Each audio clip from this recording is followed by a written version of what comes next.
Novamente, boa tarde. Sejam todos bem-vindos ao Instituto Superior Politécnico São Nascente. Sintam-se acolhidos em casa. Ah, Estamos mais uma vez aqui para fazer a apresentação de um livro hoje, Os Sete Degraus de um Orador.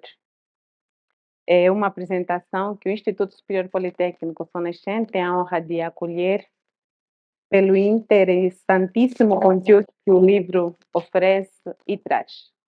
Sejam todos bem-vindos mais uma vez.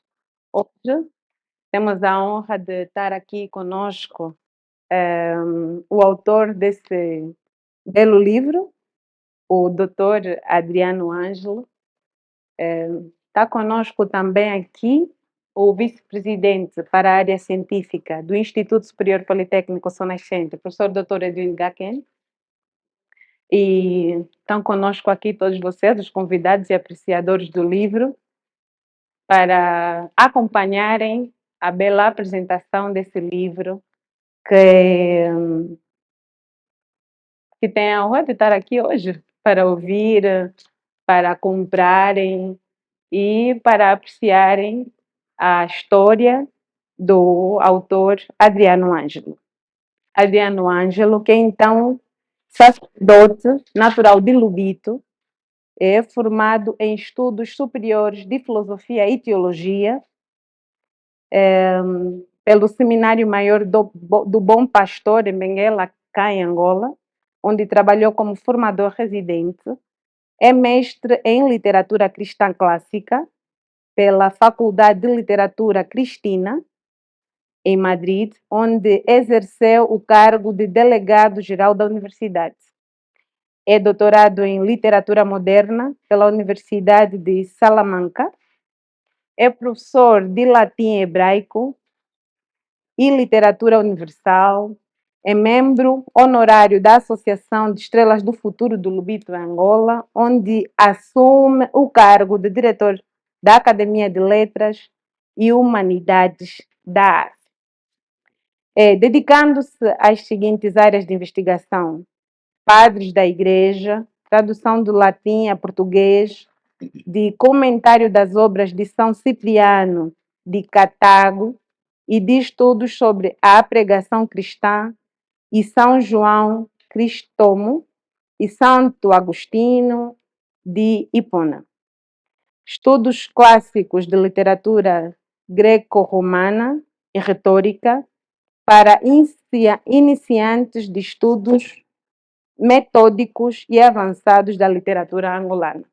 Uma rica biografia do autor do livro, que vos convidamos a apreciar. Eu acredito que muitos de vocês, se calhar, devem desenvolver a curiosidade de serem bons oradores, ou muitos que estão aqui consideram-se bons oradores, e hoje convidamos então o Padre Adriano a falar-nos um pouco sobre esse livro, a fazer-nos uma bela apresentação sobre esse livro e desenvolver-nos então a curiosidade de adquirirmos esse livro que está à porta do Tribunal Simulado, que tão logo termina aqui essa bela apresentação, podemos comprar. Vamos então convidar o vice-presidente para a área científica do Instituto Superior Politécnico São Nascente, professor Dr. Edwin Gaken, para falar em nome da escola. A vossa atenção, por favor.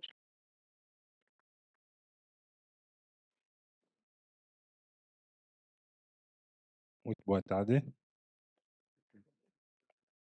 Seja todo bem-vindo aqui uma vez mais no Sol Nascente. As portas estão sempre abertas.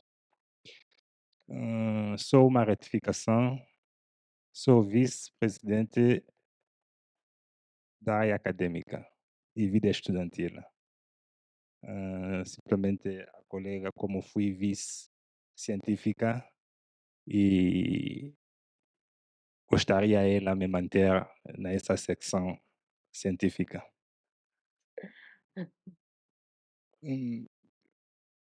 Uma vez mais, uma obra é lançada aqui na nossa instituição. É um prazer enorme para nós, que o sacerdote Dr. Adelino Ângelo tem escolhido a nossa instituição para o lançamento desse livro titulado Os Sete Degrados do Orador.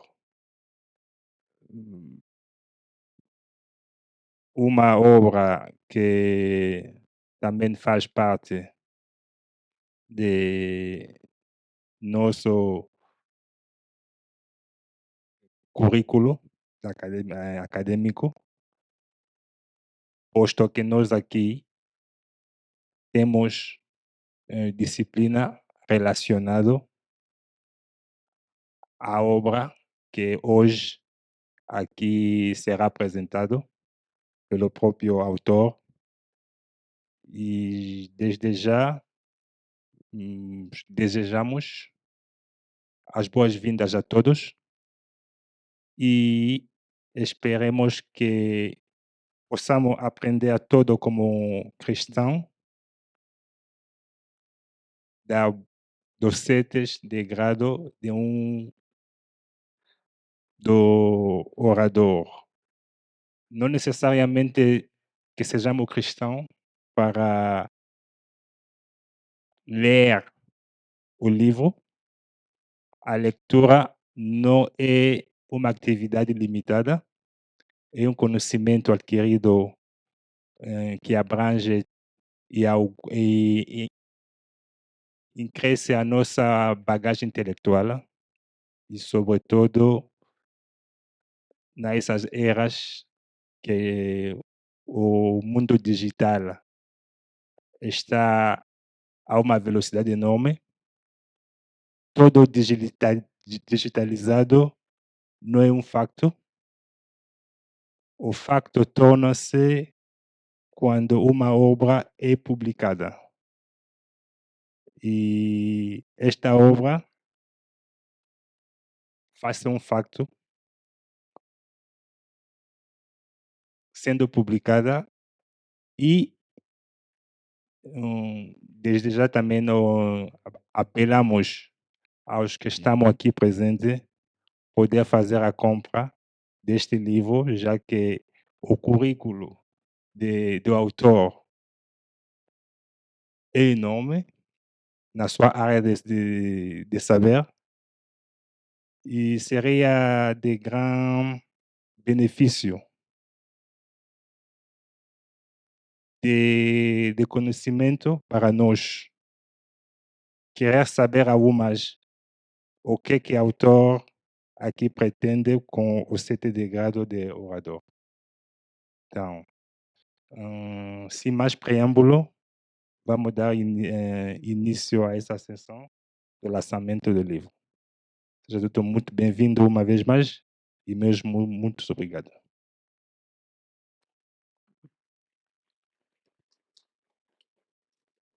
Obrigada, doutor Edwin, que é o vice-presidente para a área acadêmica.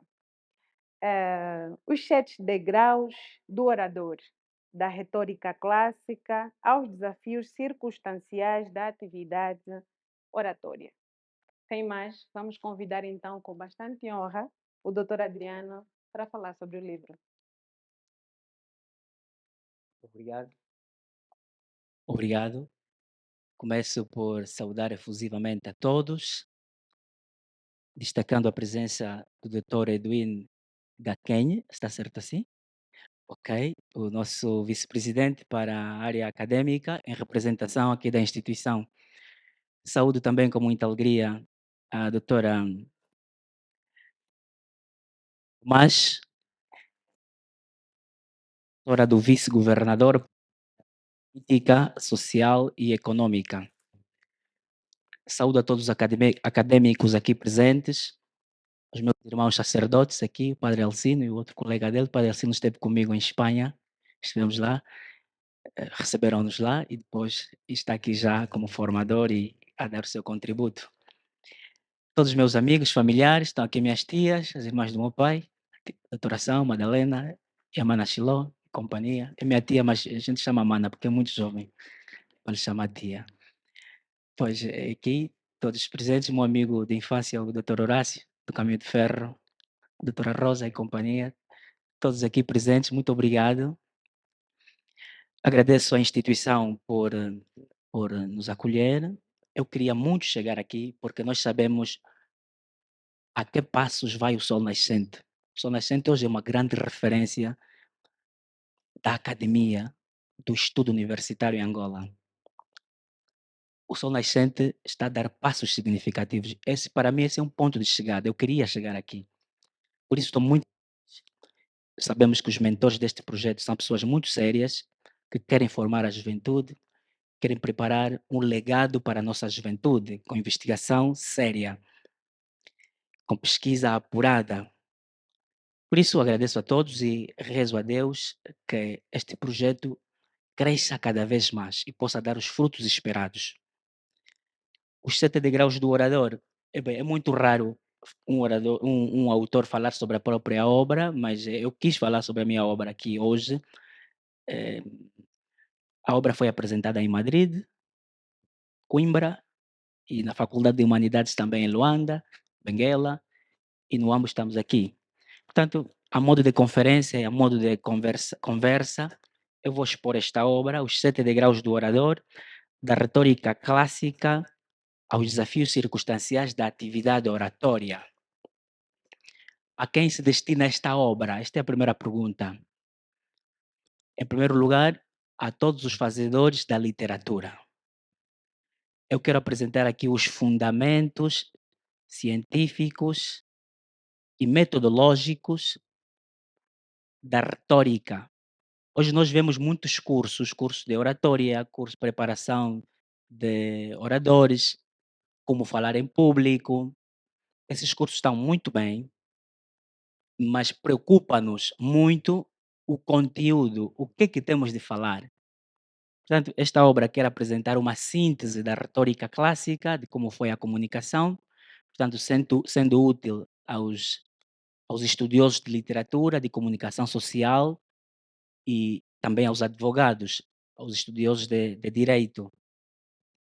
Portanto, a obra tem 7 capítulos, como o próprio título indica. Tem 7 capítulos, tanto sob o título, sob a nominação de degraus. Por que degraus? Para dizer que o orador deve subir degraus. É muito importante a formação do orador. Portanto, eu tenho aqui no primeiro degrau o estudo da gramática, né? Dominar a gramática. Esta é a primeira questão. Este é um desafio de todos. E falando da gramática, para o orador, já que estamos a falar da formação do orador, destaco aqui a importância dos articuladores do discurso. Como devo começar um discurso? Como devo refutar uma ideia? Como é que eu devo concordar com uma ideia? Como devo discordar de uma sentença? E de que modo devo concluir um discurso? Apresento aqui os articuladores do discurso para que alguém não diga sempre portanto, portanto, portanto, portanto, portanto. Portanto, os articuladores do discurso estão aqui no uso da gramática. E avanço com o segundo degrau, aumentar a cultura retórica e dialogar com os clássicos. Este é um capítulo importantíssimo para os estudiosos de direito, sobretudo direito forense, de literatura e de comunicação social. Hoje nós vemos nas universidades professores a dizerem assim, segundo Aristóteles, existem 3 aspectos da comunicação. Em primeiro lugar, o orador. Não é? Em segundo lugar, a assembleia e em terceiro lugar, o conteúdo. Aristóteles fala de ethos, quer dizer, reputação do orador, o seu caráter, ethos, grego, isso é grego, caráter do orador, sua personalidade, e depois o pathos, o sentimento, tanto que o orador deve saber provocar o sentimento dos seus ouvintes, e o logos, o conteúdo. São 3 notas importantíssimas para que exista um discurso na perspectiva dos clássicos. A reputação do orador, ele deve convencer já com a sua postura, não só com a sua postura física, seu caráter. Isto ajuda muito a convencer. O auditório. O orador deve saber ganhar a complacência dos seus ouvintes. Em terceiro lugar, o logos, o conteúdo do discurso. Portanto, nós vemos muita gente a citar esses autores, mas a nossa pergunta é, como estudantes universitários, como professores universitários, quando alguém diz, segundo Aristóteles, isto é assim, assim, em que obra? Essa é a primeira pergunta. Muitos estão aqui, muitos estudaram na Europa, não se fala sem fundamento. Tu não podes te levantar e dizer assim, para Aristóteles, existem 3 aspectos importantes da comunicação, o ethos, o pathos e o logos. Perguntar-te-ão, em que obra? Essa é a primeira pergunta. Tens de se dizer em que obra. Depois perguntarão, em que parte, que número ou capítulo ou versículo, se queremos. Qual é o número? Em que capítulo, em que página, se queremos também. E depois, quem traduziu essa obra do grego para a língua que você está citando? Em que ano? Qual é a editora? Portanto, aqui eu quero oferecer a todos os estudiosos da lusofonia dos países africanos de língua portuguesa os fundamentos sobre a retórica clássica. Quem são os principais autores que falaram sobre a retórica clássica? E aproveito de fazer a distinção entre retórica e oratória. Eu acho que não seria muito decente eu fazer aqui uma correção pública sobre os erros de curso de oratória, mas por honestidade científica dou uma liberdade de fazer uma distinção entre retórica e oratória. A palavra retórica vem do grego antigo retroa, significa lei. São as leis que os advogados antigos, naquele tempo, os clássicos, os advogados criaram umas normas para instruir os réus a se defenderem, porque antigamente são os réus que deviam se defender das acusações. O advogado o que tinha de fazer é soprar ao réu para saber defender-se e poder ganhar absolvição, seja do juiz, que era a Assembleia, tanto para que pudesse ganhar a complacência do imperador, ou nesse caso do juiz, de quem está condenado. Era a Assembleia, o acusado tinha de convencer a Assembleia que eu não sou culpado, desapareceram 16 bois da aldeia, mas eu não sou culpado. Tinha de se defender dessa acusação. Portanto, os advogados criaram leis, criaram normas para que as pessoas pudessem fazer discursos convincentes. Essa norma no grego antigo chamava-se retroa, daí sai a palavra retórica, como aquela ciência do orador, aquelas instruções, aqueles preceitos práticos para que alguém possa fazer um discurso convincente, que possa persuadir ou dissuadir. Persuadir a fazer algo ou dissuadir de fazer algo. Aí sai a palavra retórica. E logo, a palavra oratória. Oratória significa estudo dos discursos produzidos ao longo dos tempos. Por exemplo, vamos pegar um discurso do Papa João Paulo II, em 92. Vamos ler esse discurso, vamos ver o que é que o Papa queria dizer, quais são os aspectos fortes desse discurso, quais são os gêneros, quais são os temas, qual é o estilo, enfim. Esse trabalho é que se chama oratória, estudar um discurso já produzido. Agora, ensinar alguém a fazer discurso chama-se retórica. Pois. Esse é só um aspecto. Portanto, nesse segundo capítulo, apresento os principais autores desde a Antiguidade Clássica, desde Córax e Tísias, muito antes de Platão, muito antes de Aristóteles. Córax, Tísias, depois os grandes sofistas como Górgias, depois vamos já para Platão, Aristóteles e outros autores gregos de referência. Depois, como sabemos, o Império dos Gregos cai, o Império de Alexandre Magno cai, começa a reinar o Império Romano. Portanto, todo o saber agora fica da parte da cultura dos romanos. Aí vem os grandes oradores como Cícero, Quintiliano que estava muito preocupado em formar os jovens a saber falar em público. Não falar qualquer coisa, mas fazer discursos que provoquem desenvolvimento, discursos de conhecimento, que tenham ciência, logos para os gregos. Este é o segundo degrau, portanto, dialogar, aumentar a cultura clássica e dialogar com os grandes autores da retórica. E depois eu tenho o terceiro degrau, comunicar de forma programática, real e pragmática. Aqui, assim estamos só entre nós, mas os que também estão nas redes sociais. Nesse capítulo faço uma censura assim, com muita educação, aos que falam à toa. Sim, não podemos brincar com as palavras, não podemos discursar de qualquer forma. Então, dou aqui umas pistas de ser mais conscientes do uso da palavra, comunicar de forma programática, real e pragmática. Aqui falo do poder da precisão linguística. Quais são os verbos que a pessoa pode usar quando quer dar uma ordem, não para pedir favor? Quais são os verbos que a pessoa deve usar? Quais são as expressões que a pessoa deve usar para pedir algo e não para impor? Quais são as expressões que a pessoa pode usar para pedir desculpas, por exemplo? Para agradecer, por exemplo, há uma diferença, por exemplo, entre dizer estou grato, sou grato por tudo isso. Reconheço o vosso trabalho, eu reconheço o esforço de me acolherem aqui. Sou grato, é uma coisa. Reconheço o vosso esforço em me acolherem aqui. E dizer agradeço de coração, há diferença. O poder da precisão linguística. Esse é o terceiro capítulo.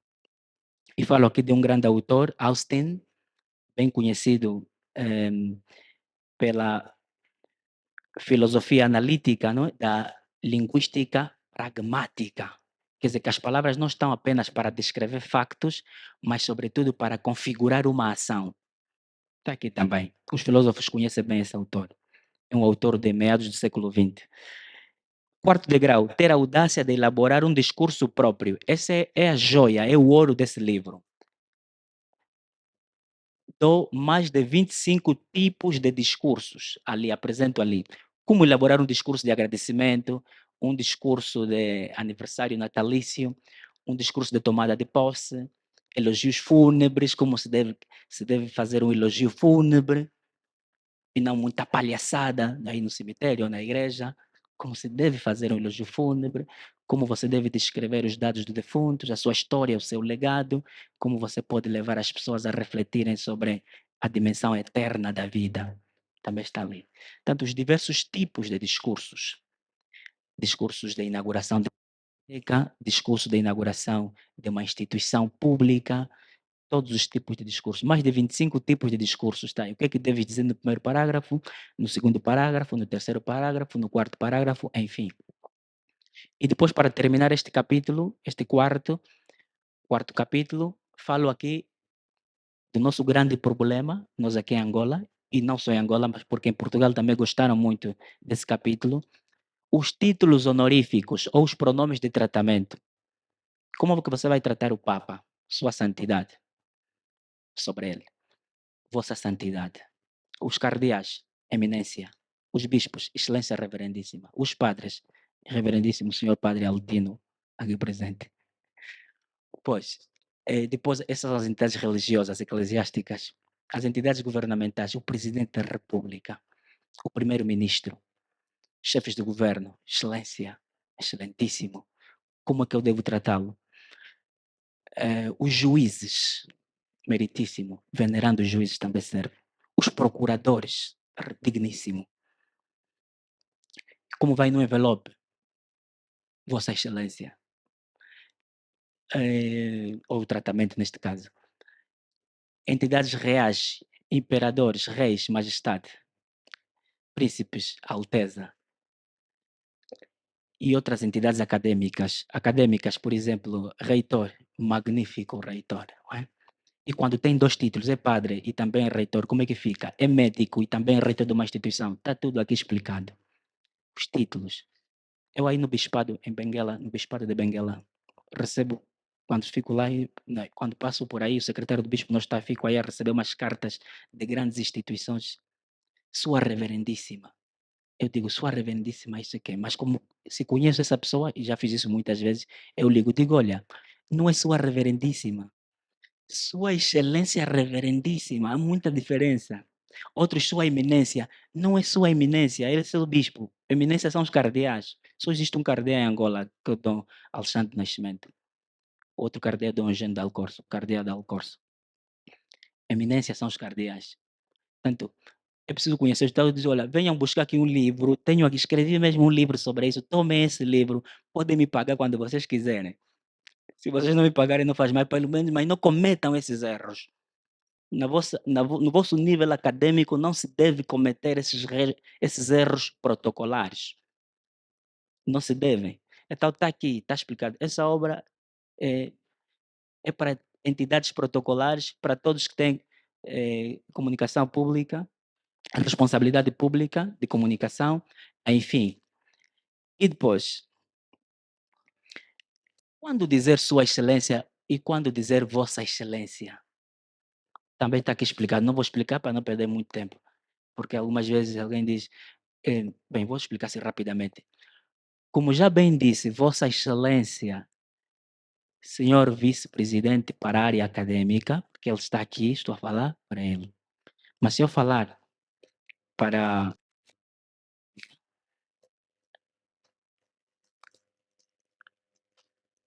Lloyd, se eu falar para Lloyd, já disse muito bem, Sua Excelência, o senhor vice-presidente para a área acadêmica.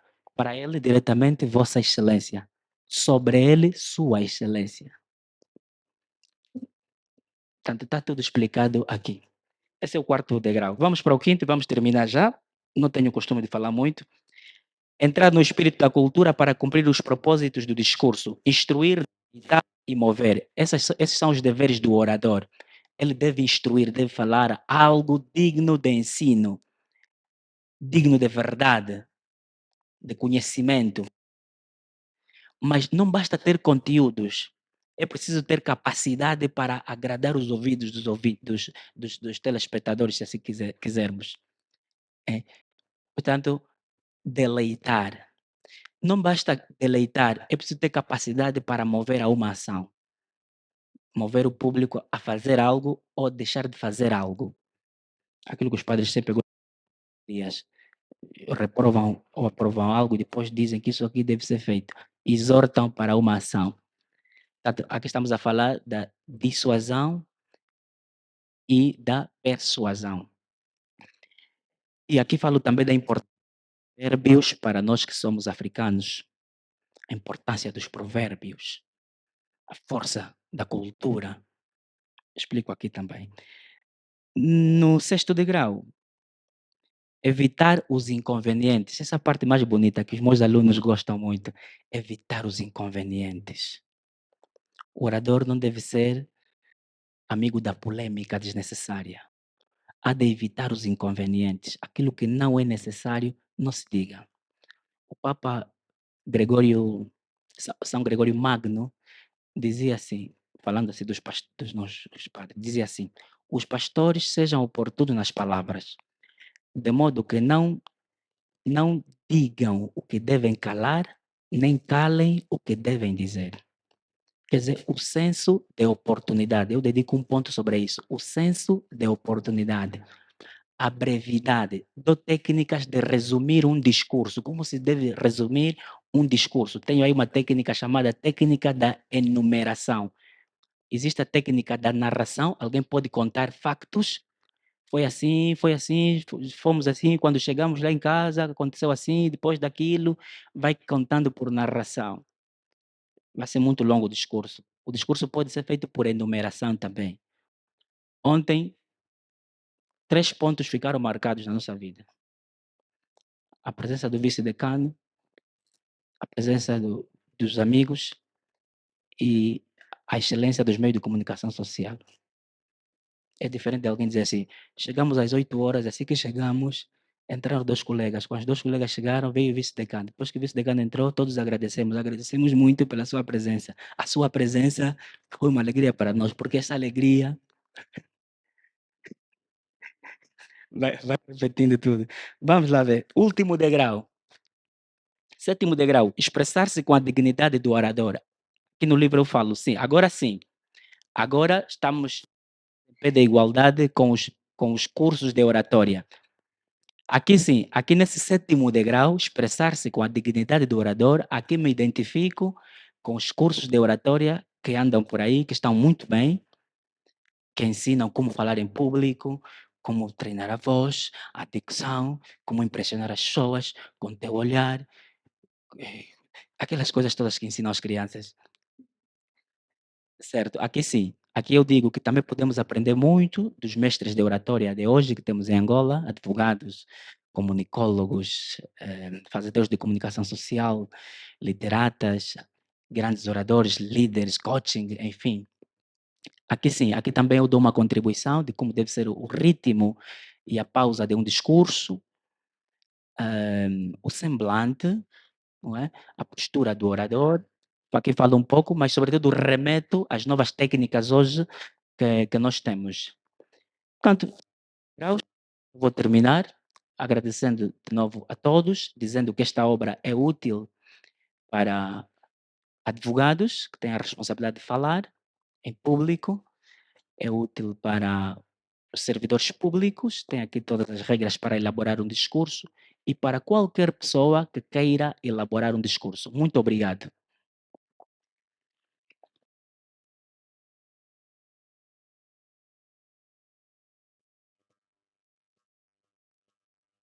Pela apresentação do livro Os 7 Degraus do Orador. Vou praticar para ver se aprendi. Muito obrigada pela sua presença, Vossa Excelência, Reverendo Doutor Adriano Ângelo, correto? Está correto. Muito obrigada. Espero que tenham apreciado essa bela apresentação do livro, tanto quanto eu. Gostaria de saber se aqui no auditório tem alguém que queira questionar sobre o livro. Estamos no momento de questões e o nosso orador vai aproveitar para responder essas questões. Por favor, quem quiser fazer uma pergunta sobre o livro.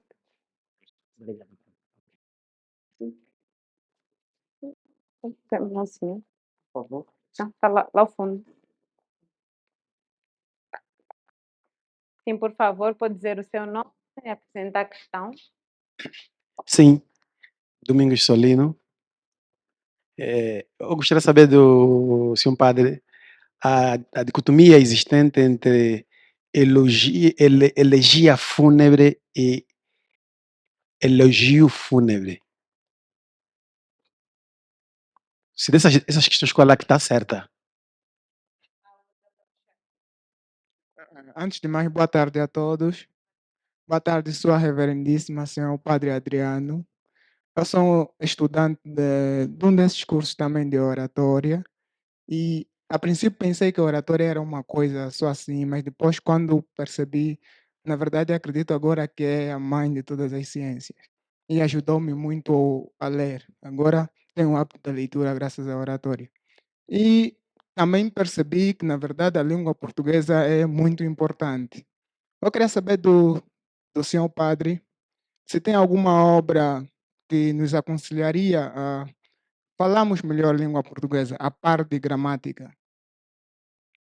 Se tem alguma obra que pode eventualmente nos ajudar a limitar alguns erros no cotidianos que nós temos sobre a língua portuguesa. Acho que é isso. Muito obrigado.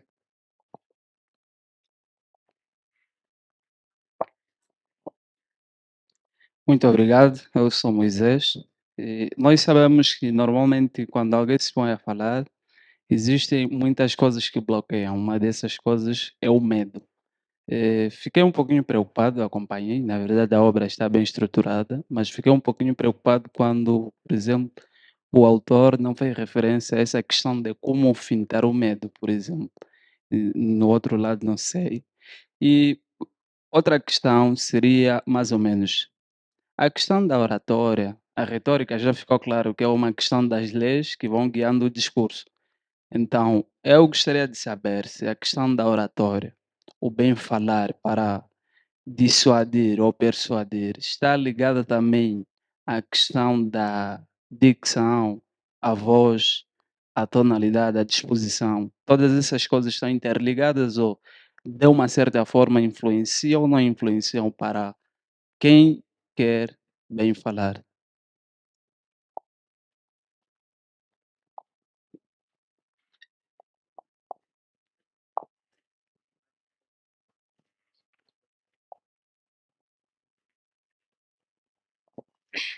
Sim, obrigado. Meu nome é Pedro Ferreira e uma vista de olho que fiz à obra, pude perceber que o autor fala da competência gramatical como uma premissa básica para se tornar um bom orador, não é? Eu gostaria de saber qual aspecto da competência gramatical precisamente é necessário dominar.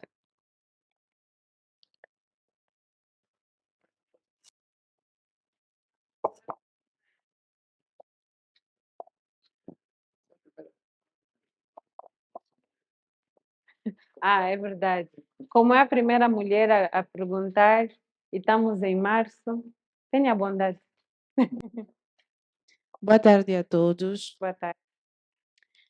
Eu sou Doroteia Duarte, o Conjamba, sou estudante do curso de enfermagem, sou nascente e também sou estudante de um curso de oratória. Eu gostaria de saber o seguinte: tem uma parte no livro que diz que o silêncio é de ouro e as palavras são de prata. Acho que é isso. E eu aprendi lá no curso que sempre que nós tivermos a oportunidade de falar alguma coisa, nós devemos dizer. E eu gostaria de saber, senhor padre, se existe uma preparação, um treinamento para que nós conseguimos saber qual é o certo para falar ou para nos manter calados.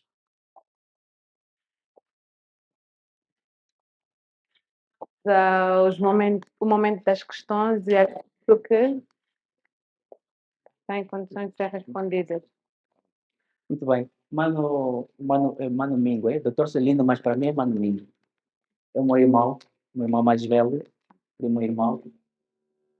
Muito obrigado pela sua presença. Obrigado pelo aniversário. Obrigado, Mano Mingo, pela sua presença. Elegia e elogio fúnebre. Vamos distinguir assim rapidamente. Elegia é um subgênero do gênero lírico. O gênero lírico é aquele que consiste na expressão do sentimento do poeta. Temos e encontramos subgêneros, ou encontramos espécies desse gênero lírico, assim como existe o gênero oratório dos discursos, gênero lírico dos poetas, gênero narrativo dos que contam histórias, dramático dos que fazem teatros, e romanesco, dos que fazem romance e também entram nos narrativos. A elegia é uma parte do gênero lírico, porque no gênero lírico vamos encontrar, por exemplo, as canções, as odes, odes são pequenas composições onde alguém exalta a figura de uma nação ou de uma pessoa. Vamos encontrar eh, a epopeia será também um outro gênero, um pouco depois, mas antes é verdade que pode pertencer ao gênero lírico, narrativo, mas depois será um gênero à parte também. Portanto, mas vamos, para não dar muita volta, elegia faz parte do gênero lírico para exprimir canções fúnebres. O poeta chega lá no óbito, faz poemas elogiando o defunto, ou simplesmente falando sobre a morte. Mas, sobretudo, tem a ver com expressão de tristeza, assim resumindo. Camões, por exemplo, Luís de Camões, tem umas elegias lindas. Por exemplo, ele também pode. Camões, por exemplo, tem umas elegias sobre a morte de Jesus, sobre a paixão do Senhor. Portanto, elegia é aquilo que é o poema que faz o poeta para exprimir tristeza. Essa tristeza pode ser de morte ou não de morte. Isto é elegia. Hoje ninguém faz elegia, naturalmente. Não há elegias assim, literal, a nível assim, bem composto como faziam os antigos. Pode ser que alguém faça. Eu, por exemplo, não sei fazer. Portanto, pode ser que alguém faça. Agora, elogio fúnebre é uma subespécie do gênero oratório, dos discursos, para falar sobre o defunto. Para falar sobre o defunto, sobre o mistério da morte, enfim, sobretudo para elogiar o defunto. Elegia é para cantar a tristeza, seja da morte ou de alguém, ou de não sei. Portanto, há uma semelhança, não? Exato. Portanto, o correto para nós é dizer elogio fúnebre. Elegia é outro assunto, embora relacionado, mas para nós, nos óbitos, fazemos elogios fúnebres. Exato. Continuamos. A oratória, sim, é mãe das ciências, tudo bem, disse muito bem. Mas quando dizem só estudante de oratória, isso é um curso ou uma disciplina só?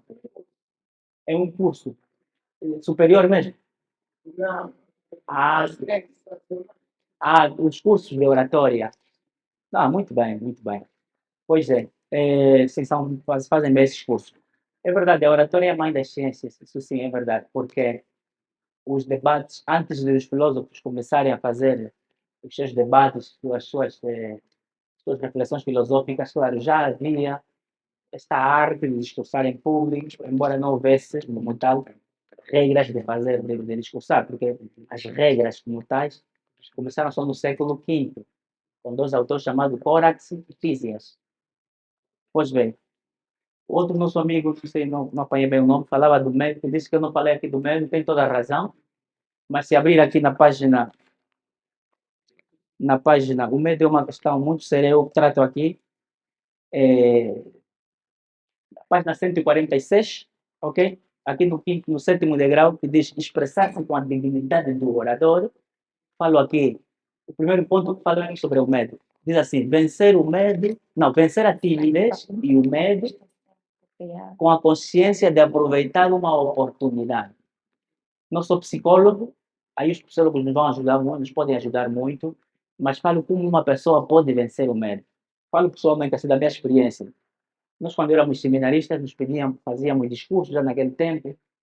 Então, uma das coisas que me faz perder o medo é aproveitar a ocasião. Quer dizer, se é só mesmo agora que me escolheram para falar, por que eu já não tiro mesmo tudo de mim? Hoje eu também não posso falar mal um pouco aqui no âmbito. Para me sentirem mesmo já. É para te motivar. Eu aqui dou umas motivações. Motiva-te, quer dizer. Então, dizer assim, colega, como te chamas? Desculpa. Moisés, é estudante universitário, não é? Muito bem. Pois é, Moisés, disserem assim, Moisés, vais fazer eh, o discurso de abertura do próximo ano letivo na universidade, representando os alunos. Aproveita. Eu, graças a fazer discursos, me elegeram em Madrid como o primeiro africano, parece, não sei se houve mais outro africano, não sei, não sei. De tanto falar, só me falar também boca. De tanto falar, eles me elegeram para delegado geral da universidade. Dificilmente vocês vão ver um preto e chegar lá. Tá, aproveita. Daí como é que se aproveita? Exato, então, se você tem a oportunidade, então, isso vai te fazer expulsar o medo. Entre outras questões mais práticas do ponto de vista psicológico, também trato aqui. Não sou psicólogo, mas faço umas aproximações sobre essa questão do medo. É uma questão muito séria, por acaso, não é? Então, para isso é preciso preparação também. Não basta uma ousadia, é preciso preparar-se bem. Eu até falo aqui, leia o teu discurso na presença de pessoas de confiança. Chama dois amigos teus, aqueles com quem você não tem medo, diante dos quais você não tem medo de errar. Eles vão corrigir os teus erros. E então você poderá superar o medo pouco a pouco.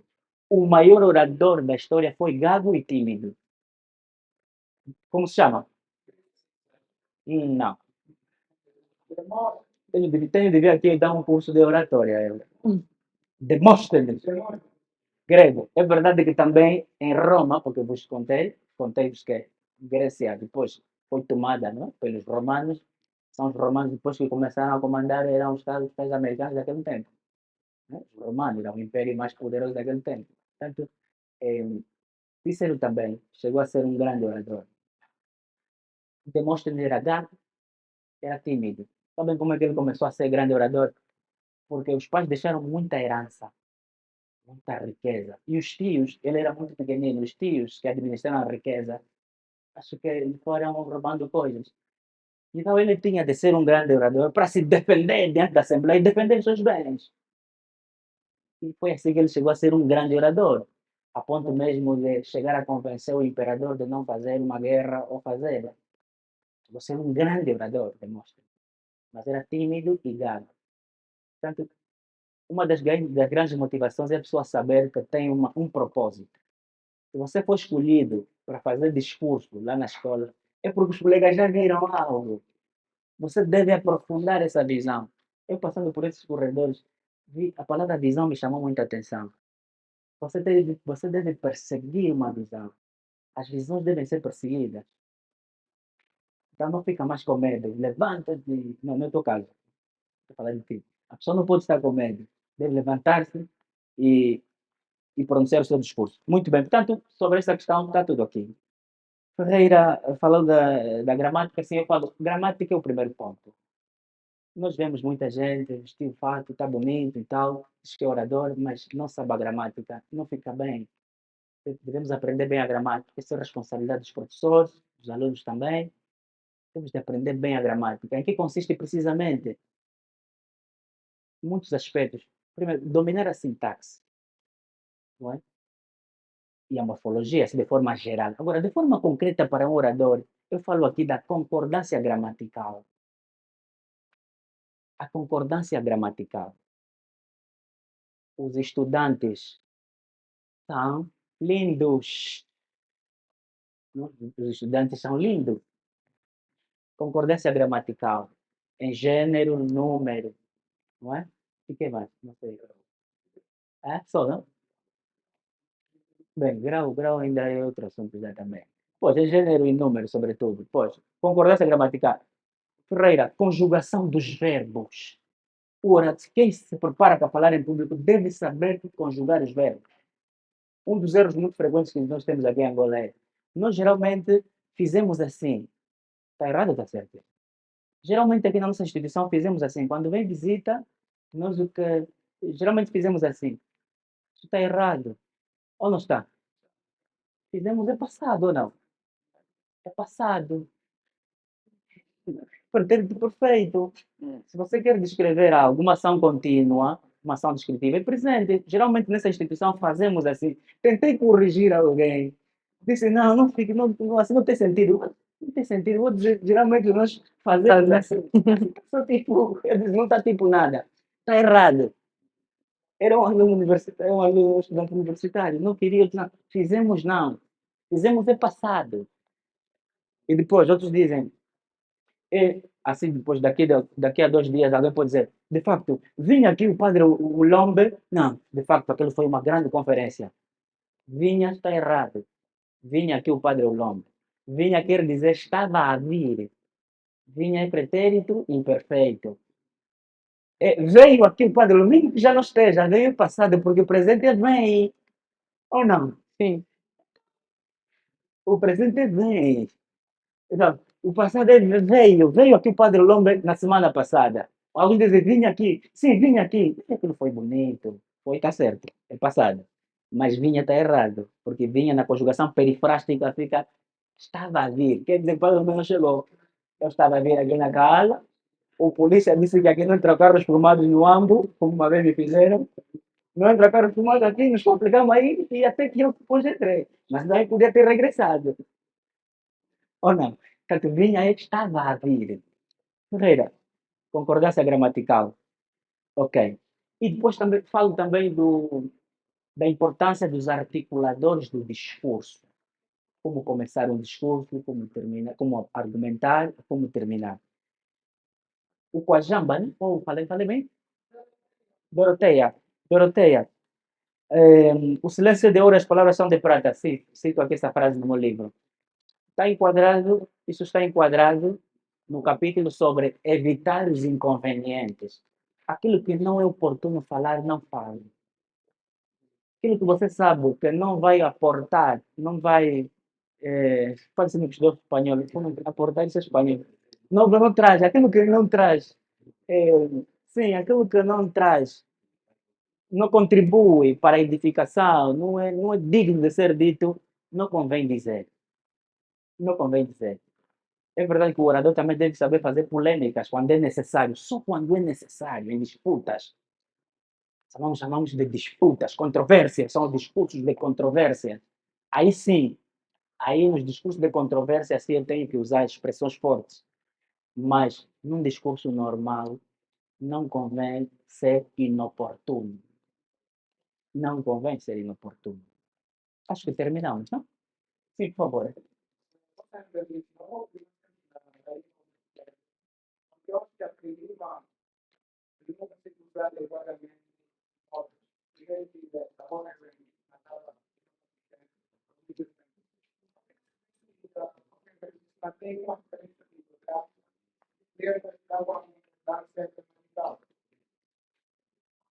Ok.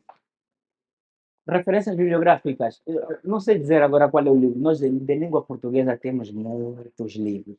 Nós só temos um problema: método de ensino. É só. Porque método significa caminho, formas de ensinar. É que livros temos muitos. Só nos faltam métodos. Portanto, não sei agora dizer qual é a gramática, qual é o livro do momento, mas eu dou a responsabilidade aos professores. Professores do ensino primário, não sei agora do ensino, os professores mesmo, do ensino de base, é preciso ensinar bem as coisas. Esse é o primeiro. E depois, no nosso nível, eu sou professor de língua portuguesa na Universidade Católica, A primeira coisa que eu faço, todos os dias faço ditados. Ditados. E a outros eu peço para mandar carta. Pá, peça uma carta. Vamos imaginar que eu seja um empresário, vocês vão pedir emprego. Tem de me convencer. Cartas para ver como é que o estudante se expressa. É aí onde eu aproveito e corrigir os erros. Ditados, ortografias e cartas. Primeiro, cartas, coisas que eu produzo e dito, ou então textos, onde eu sei que há muitos aspectos que eles possam aprender para ir corrigindo. Mas também peço que me façam cartas. Me escrevam cartas de solicitação. Vamos imaginar que alguém, eu sempre digo, que peça-me uma carta de bolsa de estudo. Explica-me a situação da sua família, como está a sua família, explique-me um pouco da sua história, não é? E quais são os seus horizontes para o futuro. Assim também aproveito ensinar os jovens a raciocinar, a pensar, a pensar. Eles têm de aprender a pensar, não é só buscar na internet os conteúdos, têm de pensar. Então é aí onde eu aproveito, corrigir aí onde vinha, por exemplo, no ano passado vinha minha tia do AMO, e me disse que eu posso pagar o teu estudo. Mas só que naquela altura, esse tal de só que escrevemos